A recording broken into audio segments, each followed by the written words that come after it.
Eh bien, bonjour à tous. Aujourd'hui, on va parler de la bruyère, des moires et d'un mythe à ma sauce, Narcisse. Alors, la bruyère, pourquoi la bruyère? Parce que à partir de la nouvelle lune du 19 octobre jusqu'à la pleine lune de novembre, nous serons sous l'influence de la bruyère. La bruyère, c'est tout un programme. Chez les Celtes, c'était une plante magique qui se travaillait beaucoup à cette période-ci parce qu'on va entrer dans la période de Samhain. C'est une plante qui en gaélique se prononce Ur et qui en hébreu a la racine de Evresh, dans lequel se trouve une partie du Bereshit. Donc vous voyez, tout un programme. Alors, cette bruyère, vous allez regarder sur le site, sur tous les sites qui parlent des propriétés phytothérapiques des plantes. La bruyère, elle est souveraine pour les calculs rénaux, elle est souveraine en matière de cystite, elle est très bonne pour les engelures, ce qu'on comprend très bien parce que j'ai été récemment en Écosse et dans les Highlands, elle recouvre une bonne partie de ces belles montagnes parce qu'en fait, il n'y a rien que la bruyère qui pousse dans ce pays où il ne fait pas très très très très chaud. Enfin bref, elle a beaucoup de qualités que vous irez voir, mais en tout cas, quand on la travaille avec son âme végétale, ce dont elle parle, c'est d'un fil de lumière, d'un fil du destin dont il faut nous souvenir et que l'on doit suivre en évitant toute dispersion qui finissent par nous empêcher de réaliser ce qu'on doit vivre avec la part du destin qui nous est attribuée. Alors évidemment, quand elle raconte, c'est une histoire qu'elle m'a racontée lorsque j'en ai fait l'élixir. Euh, Évidemment, moi, je la traduis assez vite par tout ce qui, dans la mythologie grecque, parle des moires. Vous savez, ces trois divinités, dont une qui mesurait, une qui filait, une qui tissait, une qui coupait. Donc, ces moires, qui étaient des déesses un peu à part dans la mythologie grecque, doivent leur nom au grec Moira. Et Moira, c'était la part du destin dont on héritait à notre naissance, ni bonne ni mauvaise, mais la part de destin qu'il nous fallait accomplir. Et si on ne le faisait pas, on tombait dans un défaut qui était abhorré de la philosophie grecque, à savoir la fameuse hybris ou hubris, qui était une sorte de démesure, puisque on ne vivait pas la part du destin qui nous était attribuée. Parce que c'est vrai qu'on parle toujours du fameux gnotis et automne, du fameux connais-toi toi-même et tu connaîtras l'univers et les dieux. Mais ce qu'on oublie très souvent, c'est que juste à côté était accolée une autre phrase qui dit rien de trop.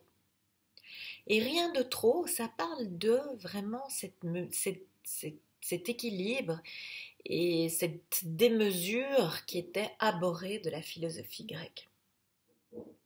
Parce que finalement, quand on ne vit pas sa part de destin pour toutes sortes de choses, eh bien, on ne le fait pas soit parce que on est dans le trop occupé, on est dans le trop envieux, on est dans le trop ça vient trop tôt, je le ferai plus tard. On est dans tous les trop qui nous dispersent en fait par rapport à ce qu'il nous est demandé de vivre. Parce que finalement, les héros de la mythologie grecque, s'ils sont devenus des héros, c'est parce que eux se mettaient en marche à la rencontre de leur destin. À un moment donné, ils arrêtaient de dire si j'avais ça, je pourrais faire ça, si j'avais eu ça dans ma vie, j'aurais pu vivre ça. Lui, il vit tout ça parce qu'il a plus de chance que moi. Moi, finalement, j'aurais voulu faire ça, mais maintenant je suis trop vieille. Je ferai ça quand les enfants seront plus grands, etc., etc., etc. Eh bien, le héros, c'est celui qui, à un moment donné, se met en marche pour vivre sa part du destin. Et bien, les autres qui ne se mettent pas en route, ils sont dans cette attitude de démesure qui était sanctionnée, cette part d'hubris qui était sanctionnée par une déesse un peu particulière, qui est devenue par la suite la déesse de la vengeance, qui est la fameuse Némésis. Alors, cette Némésis apparaît dans un des chapitres d'Ovide, dans ses Métamorphoses, et qui parle de Narcisse. Alors, Narcisse, on a déjà dit plein de choses à son sujet. C'est quelqu'un qui influence beaucoup notre verbe, puisqu'il est passé dans le langage commun. On est narcissique, il y a les pervers narcissiques. Enfin, vous voyez, le narcisse, il est assez présent. Et bien, qu'est-ce qu'on nous raconte au sujet de Narcisse? Alors, c'est un très beau jeune homme qui a plein de talents. Alors, tout lui a été donné, il est beau, il est intelligent, il est assez fortuné, enfin bon, c'est quelqu'un à qui tout réussit. Mais, de tous ses dons, il n'en fait rien. Il n'en fait tellement rien qu'à force de tourner dans son petit univers là de je suis beau, grand, fort, et que j'ai toutes les qualités possibles et imaginables, il devient un peu vaniteux, un peu orgueilleux, enfin il se la pète comme on dit. Et bon, tout ça, ça ne serait pas encore très grave s'il n'en faisait pas souffrir les autres. Parce que comme c'est un très bel homme, il y a énormément de gens qui se pressent à sa porte et qui essayent d'attirer son attention, et à chaque fois, Narcisse les renvoie avec sa superbe, son orgueil et son côté vous osez me parler à moi, mais vous avez déjà vu qui je suis moi, et qui êtes-vous pour vous adresser à moi? Bon, et puis à un moment donné, il y en a une nymphe, une très jolie nymphe, Écho, qui donnera d'ailleurs le terme écho à ce lointain son qu'on entend, vous savez, l'écho. Elle s'appelle comme ça parce qu'effectivement, on va pas faire trop de digressions, mais dans un secret d'alcôve de Héra, elle l'a trahi. Et donc Héra, on la connaît, elle n'est pas très douce avec ceux qui la trahissent. Et donc Héra la condamne en fait à répéter à chaque fois la dernière phrase entendue. Donc elle ne peut plus rien dire de son propre chef, elle ne peut que répéter la dernière phrase entendue. Alors je ne sais pas si vous avez déjà joué à ça quand vous étiez plus jeune, moi je l'ai fait de temps en temps avec mes enfants, on devenait tous fous à ce jeu-là. C'est quand on répète la dernière phrase de quelqu'un. Vous savez, qu'est-ce que tu fais là? Qu'est-ce que tu fais là? Tu vas te mettre à répéter ce que je dis, tu vas te mettre à répéter ce que je dis, et puis bon, on continue. Et finalement, on finit par tous s'empoigner parce que, quelque part, c'est horripilant. Alors, vous imaginez la pauvre Écho qui veut entrer en contact avec l'objet de sa flamme, à savoir Narcisse, mais elle ne peut rien faire d'autre que répéter la dernière phrase. Donc, comme entrer en matière, c'est un peu compliqué. Déjà, pour l'aborder, il faut qu'elle fasse un peu de bruit, qu'elle se fasse remarquer, qu'elle soit là en train de le suivre, qu'il se tourne vers elle, qu'il lui adresse la parole, et quand il le fait, elle ne peut que répéter ce que lui envoie comme information. Donc, il n'était pas spécialement réputé pour sa bienveillance, donc au bout d'un temps, d'entendre Écho qui lui répète toujours sa dernière phrase, il s'énerve et il lui dit, bon, puisque c'est comme ça, dégage de ma vue, je ne veux plus jamais te voir. Puisque c'est comme ça, dégage de ma vue, je ne veux plus jamais te voir, dit-elle en larmes, et elle s'en va.